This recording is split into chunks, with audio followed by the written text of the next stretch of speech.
We battled everything from 14 inches of snow to freezing rain and ice and rain, cold temperatures. It was a rough first couple weeks that we were out here. We have the pens to hold the elk. We have the handling facility where we can run them through ear tag and do all the disease testing. We've got bait out in areas where we're trying to get a significant group of elk to start coming, feeding on that bait so we can put up a corral trap, get those animals trapped. Clear now if we want to take it. Get them, Mark. Let's get them now. Take them? Take them. Clear, go ahead. Whoa, whoa. Got them. Hey, Clint, we got some elk in the pit. We'll load them into a livestock trailer, take them over to the holding facility, and then they'll be held in that holding facility for 90 days for a variety of disease testing.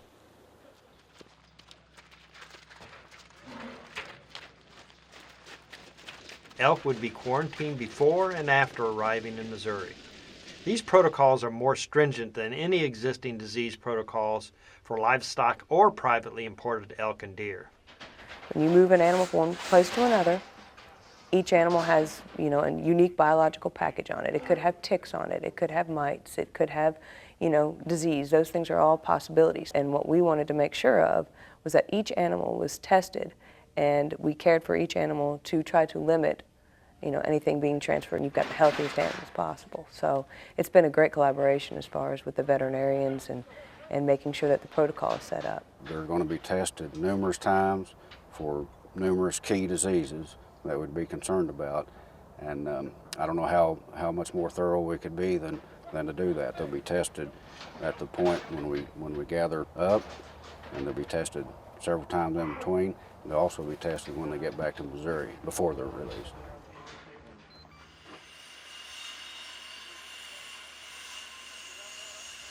It took us just a little over 3 weeks to build this facility.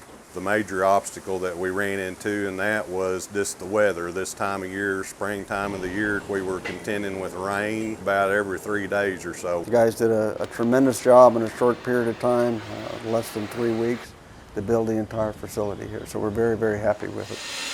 Because instead of just allowing the elk to come off the trailer and roam at will, the idea being behind the facility is to bring the animals in, separate them into 4 different groups, put them into this 3-acre facility in those individualized pens, get them used to the area, feed them, and then basically we will hold these animals 2 to 3 weeks, end of May, when the doors will be open. The area is currently closed to all trespass, the 12,000-acre refuge area of Peck Ranch, to make sure that these animals are not disturbed.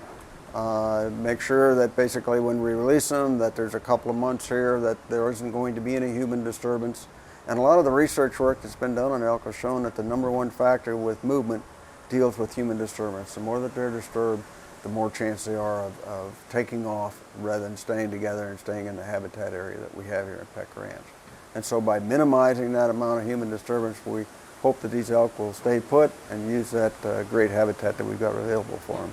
Later in the summer, when the area is open to the public, people will be able to view elk, and we'll have more information from our elk research in terms of where the elk are found and where people might be able to see them in the future.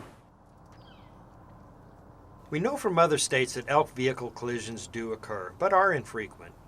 Elk behavior is different from white-tailed deer, especially during the breeding season. The behavior between deer and elk are very different. If you've ever been out driving at night and you see a deer on the side of the road and your headlights hit it, it's almost like they want to start darting across the road, or they're very unpredictable as far as what they're going to do. Elk are very different. They'll stand on the side of the road. They don't dart out in front of the road.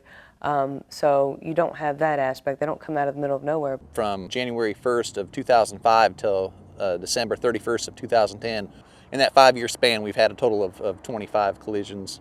Only 3 of them have been injury related, no fatalities in our post area. So it's just not been a statistically significant problem. According to the Rocky Mountain Elk Foundation, statistics from the eastern states with elk restoration programs show no human fatalities from collisions with elk, and automobile insurance rates are no higher in states with wild free-ranging elk. Soil probe here. All Ready? Basically, Phil, what this does is it goes down in the soil, I see. and we're going to go down into the soil and take a soil sample and label it. As a landowner, I support elk because I want to see them, I want to hunt them, and I'd like to just sit and watch them and listen at them in the fall of the year bugle. I'm going to fertilize and lime this property to whatever it takes to grow good orchard grass and clover, ladino. The reality of it is if an elk has a choice between fescue field and an orchard grass clover field, he'll be on an orchard grass clover field. No doubt, yes. So that's what it's going to take to entice them to land on this property. And of course, we're going to be working up here in this woods too. We're going to be doing some thinning and prescribed burning up there. And, and not only will they have the forage here to eat in the winter, but they'll have that good summer habitat up in the timber as well. Wildlife watching is very popular anywhere you go in any state, and to be able to have elk, to add that to your list of animals to come and view and come and spend some time, we've seen a lot of growth in that area. And the elk will put on a show, especially during breeding season. Bulls will fight, they're bugling, they're carrying on. It's brought people here that otherwise didn't have a reason to come. And I think it'll be a big boost to the whole economy in this area.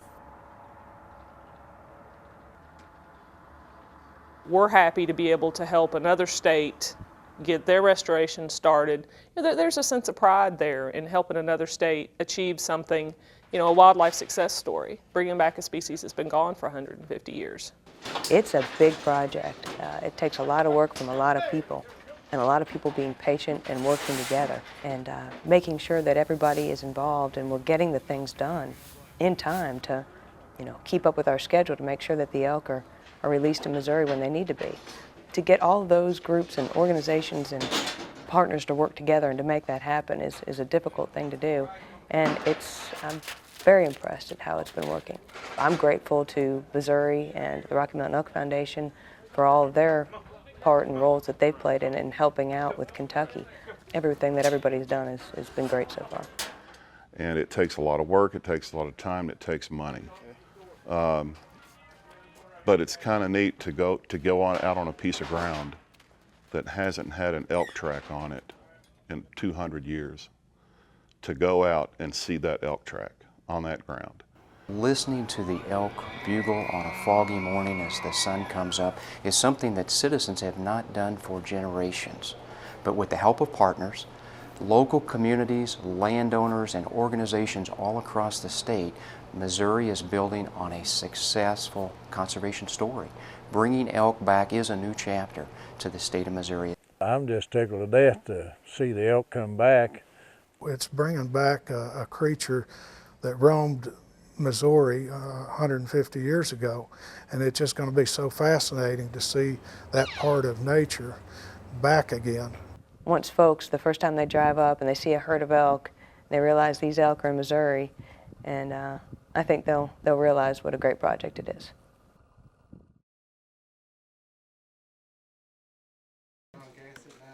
One of the things that we wanted to do is to load these elk in the evening when it's cooler in Kentucky, and then travel during the nighttime.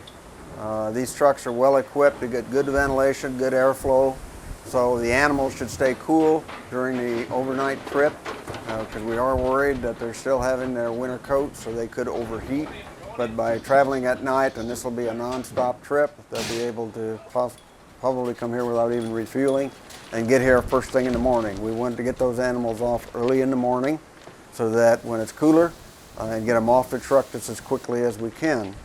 One of the things that we've done is the truck that we're going to use basically is compartmentalized. And so we will load the animals into 4 different groups. We'll have calves that'll both be yearling, male and female.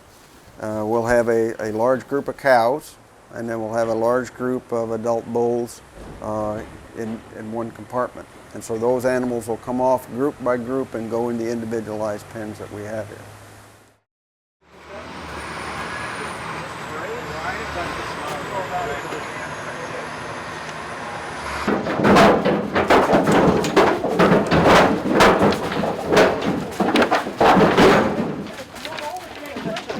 seeing those elk come off the back of that truck just makes the hair on the back of your head stand up. It was really, really neat to see those animals come back and be here for generations and generations to enjoy. You know, it's just, it was a very momentous moment.